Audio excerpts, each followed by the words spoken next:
Okay, so as Bobby said, this is going to be a two-parter, and we're going to talk about, or I should say Bobby's going to talk about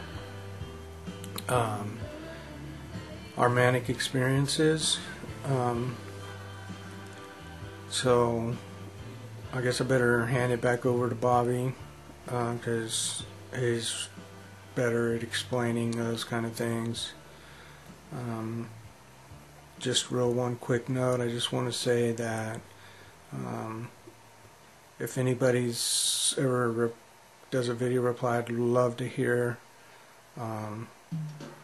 somebody's manic experience or depression experience or just their bipolar experience in a video response. That would be really great. And I'd just like to encourage people that do have this illness or any illness,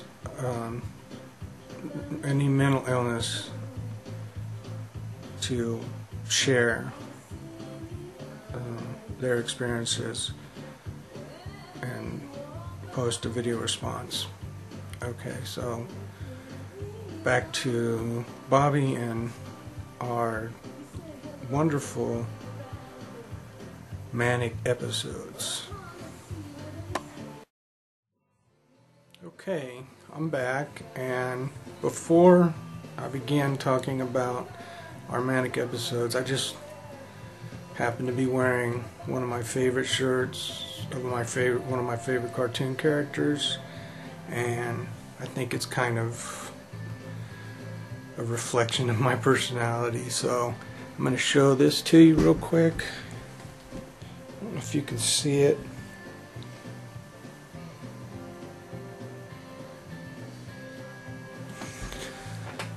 Just in case you didn't see it, it's Marvin the Martian from Looney Tunes, and it says "Real Men Are From Mars." So it's just a bit of craziness that I just I just kind of like it. Anyway,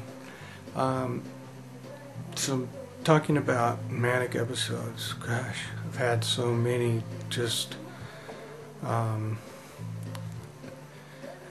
starting when I was a little kid, God, I used to do some crazy things. As a kid, I used to just go into these wild rages where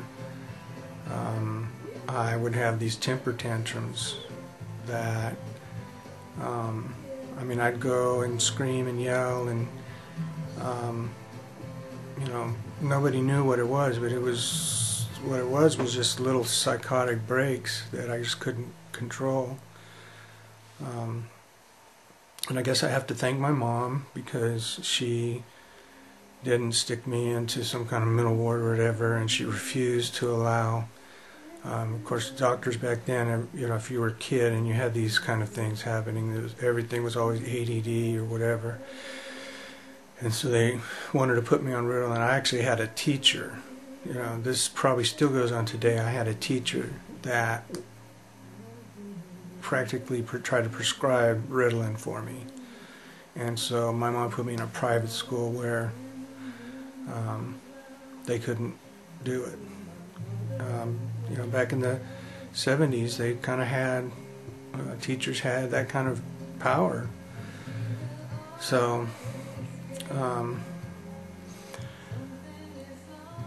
as a teenager, like I said, I did start self-medicating, and some of the examples of manic episodes that I had when I was a teenager is, I got into photography, and I got to the point where I wanted to become a professional photographer, photojournalist, whatever. I really got I wanted to become I lived in California, so I wanted to become a photographer that specialized in surfing. Of course, I had no idea what the hell I was doing. And in the summertime, I just spent weeks going to the beach and taking pictures of surfers. And of course, anybody that's a surf photographer knows you have to actually have a waterproof camera and get into the water with the surfers and take, those are the only good pictures you're going to take. I had no idea about that. And the pictures I took were pretty crappy. So, I mean, I don't even know where the negatives are for those. And then there was a time where I wanted to become a mechanic, because I bought a car when I was 15 and a half, about 15 and a half. Bought this piece of shit car, totally was going to fix it up, make it into like a race car. Had the cam souped up. Never ran right because I had no idea. I really had no idea what I was doing, and it just was not the kind of car that that you can modify. It's a very small little sports car. Anybody out there knows what a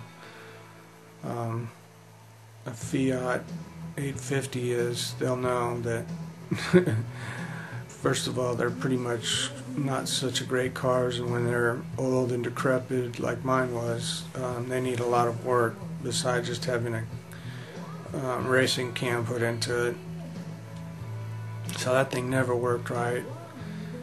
And then later on I got a Fiat Spider, and I decided that I was going to turn it into this like show car or something. I have no idea what I was doing, but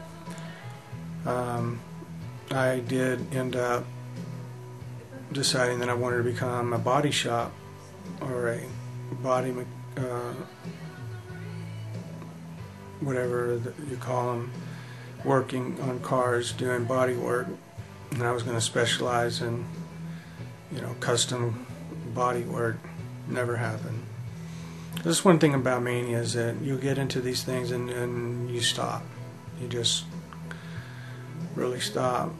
And then when I graduated from high school, I got a job working at a bank as a messenger, and all of a sudden I decided that I wanted to become an actor or model or both. So I quit my job, went to Hollywood, did all these different things, got my headshot, which I only seem to have one picture left. I had several headshots,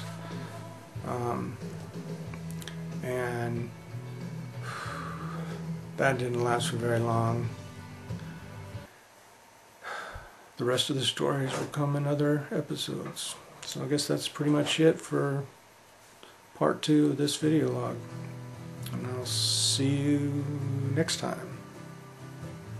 Bye.